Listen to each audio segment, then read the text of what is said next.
I want to save this for the main event because for some people, I guess I'm going to be beating a dead horse, and they already get exactly what's going on. But for other people, Brian, they still don't get it. And I said at the top of the program, I'm going to have a plea for help in understanding how stupid people think. And basically, I am pleading with the cult of Cornette, who have a better grasp of English to dumb fuck, so that they can possibly explain to me what is wrong with some of these fucking people these days. And an email that I got, I was actually going to read anyway. And then a bunch of stuff happened with Kenny Omega and the phony video game wrestlers and the phony video game wrestling fans on the Twitter over the weekend. And my God, let me read this email first from a member of the cult of Cornette. Like a lot of wrestling fans these days, I'm kind of half smart. Not smart enough to really understand the ins and outs of the business, but smart enough to see how at least some of the tricks are done. And you know what? That knowledge undermines my enjoyment of wrestling. I hate being a smart fan. Even when I was growing up in the 70s, people told me wrestling was fake, but I still loved watching it. I was a mark, and when you're a mark, watching wrestling is pure enjoyment.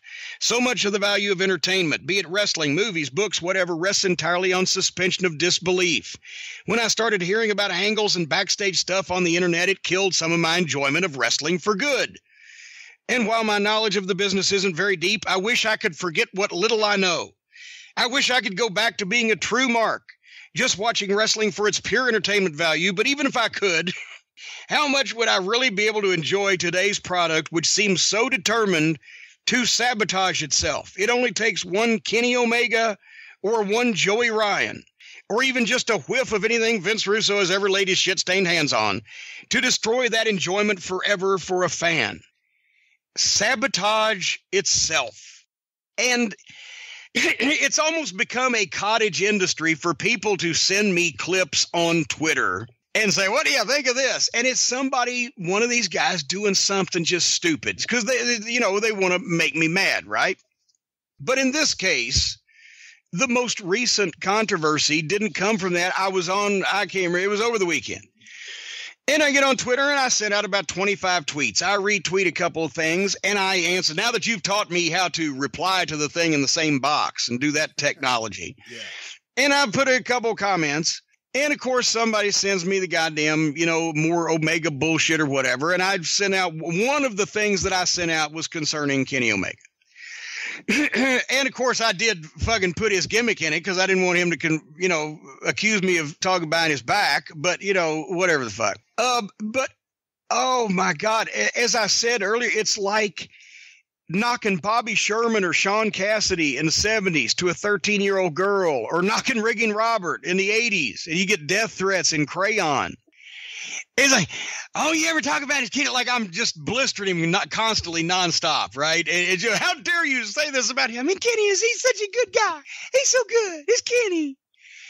And then actually the fun got started because immediately not only do all the video game wrestler fans, since they're video game wrestler fans, they've always got a phone in their hands. They're, overwhelmingly on the Twitter is what I'm trying to say. And of course, then the mark sites who enjoy the video game marks retweeted. So finally it gets to where Kenny Omega says, Jim, I like you. But please don't tag me if you want to knock me because I'm about to start the G1 and I can't have my timeline polluted with all of this. I wrote back. I said, well, motherfucker, you polluted my eyes with watching your fucking match with the blow-up doll, and how's that little girl you can't beat? And oh, goddamn, here they come again. I guess I should praise some of these guys, especially Omega, for being able to get fans this devoted. That's one thing, but does it have to be for such stupid reasons that it makes it impossible for wrestling as a whole to have any popularity whatsoever when they see this horse shit? Just because this niche, it's like the Republican, the 30% of our country, holding us hostage. Do the people who who will put up with this shit, are they worth the death of the rest of the industry to anybody outside that little group? I don't know how these people think.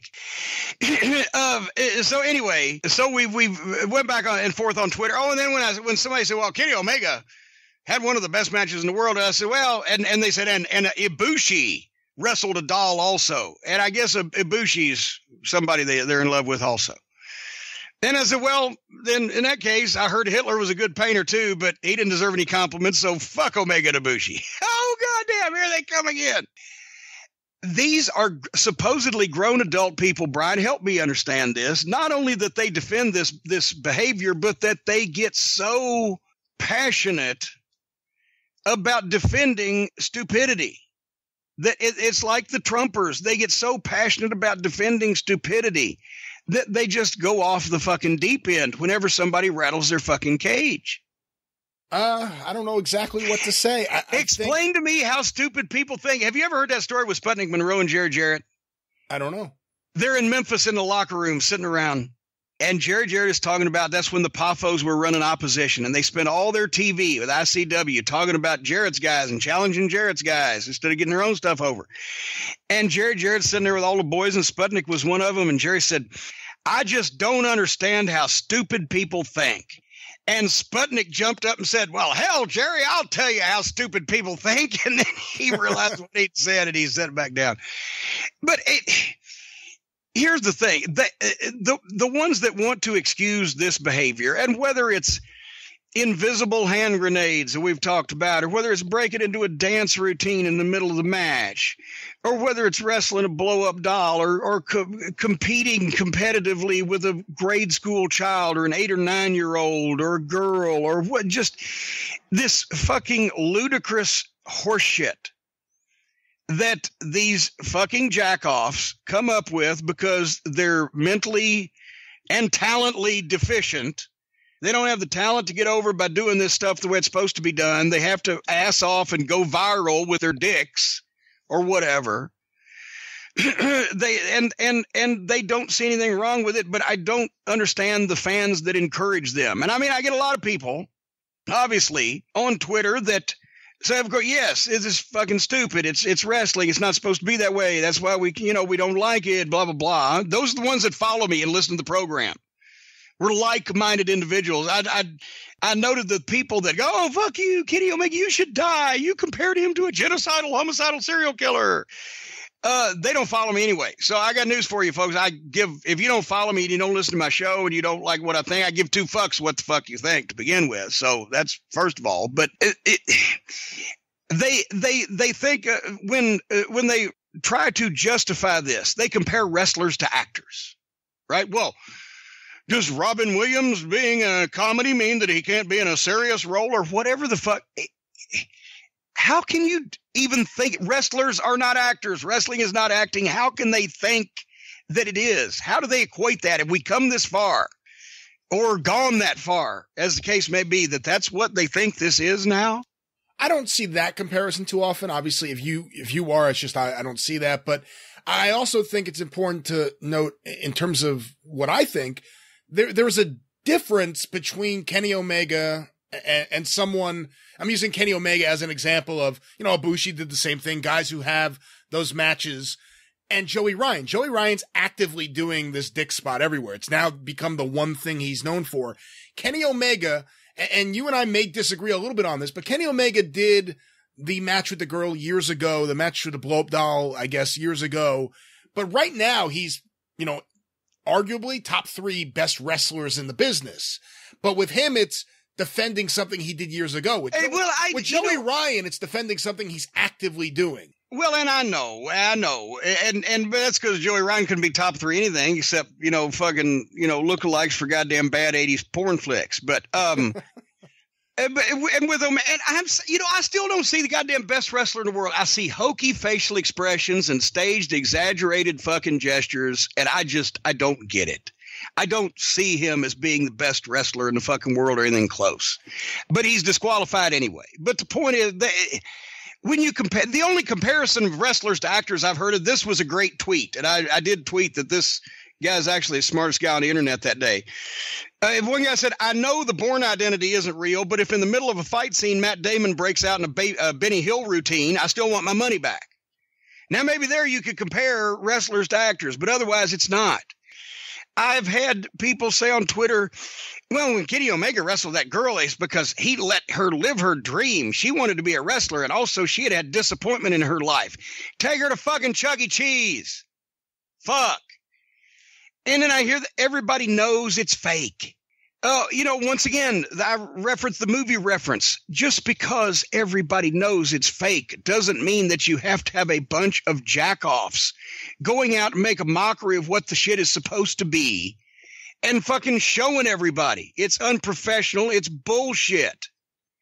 And people confuse bad gimmicks with, no, that was a bad gimmick, but at least it was two guys allegedly trying to fight. It wasn't one inanimate object or a fucking grade school child or an invisible fucking choke slam or goddamn the two people that are supposed to be fighting just breaking down into some type of cooperative choreographed dance routine or whatever the fuck.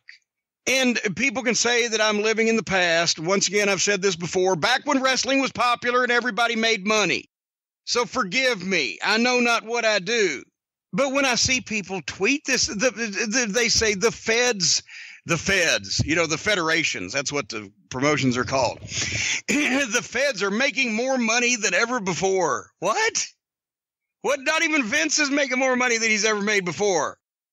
And New Japan was bigger in the 80s under Inoki, or at least in the 90s, was it not?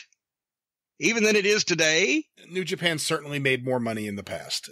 Yes. Yes. And there were other federations actually making money then. Because, the feds are making more money than ever before. No, not any of the two of them that are actually making money. Both of them have been better in the past. I've heard that Japanese wrestling is the best. Omega and the Bucks are selling out the Tokyo Dome and making big money. Multi-part question. Japanese wrestling used to be the best, in my opinion. It was the place where you could see the best in-ring work exhibited. They had the top Japanese stars. They had the top Americans from every territory and every promotion. They put together dream matches that you would never see here in this country. They showed the main events on television amongst these top stars with great production values so you could actually see them and get the tapes. It used to be the best. Now, to me, it looks like goddamn American fucking indie wrestling in a lot of cases, run-ins, impotent referees, goofy finishes, comedy spots. Whether it's in the big matches or not, it's still on the fucking card. And I think it's too American for my taste to be called the greatest wrestling in the world these days, although the bar has been so lowered because talent-wise, they used to be able to go to one territory and get Dusty Rhodes and the Briscoes and the Funks and just Florida and go to another territory, and they would have the biggest name Americans in the industry on their cards. Now they have the biggest name Americans in the industry that are not signed to work for Vince McMahon and that are not signed to work for actually a few other fucking people that would prevent them from doing whatever the fuck. So that's why the bar has been lowered and the talent roster has thinned. So naturally, some of these people on the card are on the card. However, and Brian, you know these figures. If you talk about Stan Hansen, Bruiser Brody, the Road Warriors, the guys in the late 80s, early 90s that were top money for Inoki or Baba, 12, 14 grand a week. And I think Hansen ended up with more than that with all of the tours that he took, which is 25 to 30 grand a week today. Are the Young Bucks, is Kenny Omega, who's making 25, 30 grand a week today in Japan? And being there fucking 16, 18, 24 weeks a year. Who would that be? Well, like you said, the business in Japan has certainly changed drastically from just the late 90s. Also, again, to my earlier point with Joey Ryan, in terms of being a drawing card, I don't think Kenny Omega and the Young Bucks should be put together. Although they're aligned as a group, I think Kenny Omega is actually, I think, someone who's become a big drawing card over there. Again, not at the levels of past generations, but relative to a contemporary time in Japanese wrestling business. But the Young Bucks, I don't think are Omega's in the big matches, and the Young Bucks are in the 10-man tag where they stick everybody that they don't want to fucking deal with. Right, they're with him at ringside, but I don't think they're part of the big selling point of the shows. Yeah. By the way, the Fantastics, Bobby Fulton and Tommy Rogers, and this is the difference in the comparisons of the wrestling business from then till now. Bobby Fulton and Tommy Rogers, the Fantastics, in the late 80s, early 90s for Baba, they worked their way up to about $5,000 a week a piece. And they were going over there about 16 weeks a year. And then they would come back, but when they came back, they had multiple territories to work in. So, but the point is, it used to be a much... they might make $1,500 a week or maybe $1,000 a week if they came back to one of the territories, or when they were in WCW, they probably had a contract $2,000 a week, whatever. But they would double or triple their money or more going over to Japan for those 16 weeks. So it was a priority. But I can't imagine anybody now in one of the companies that actually pays a full-fledged, full-time contract money, being able to go to Japan for as much money as they're probably making over here on those full-fledged contracts.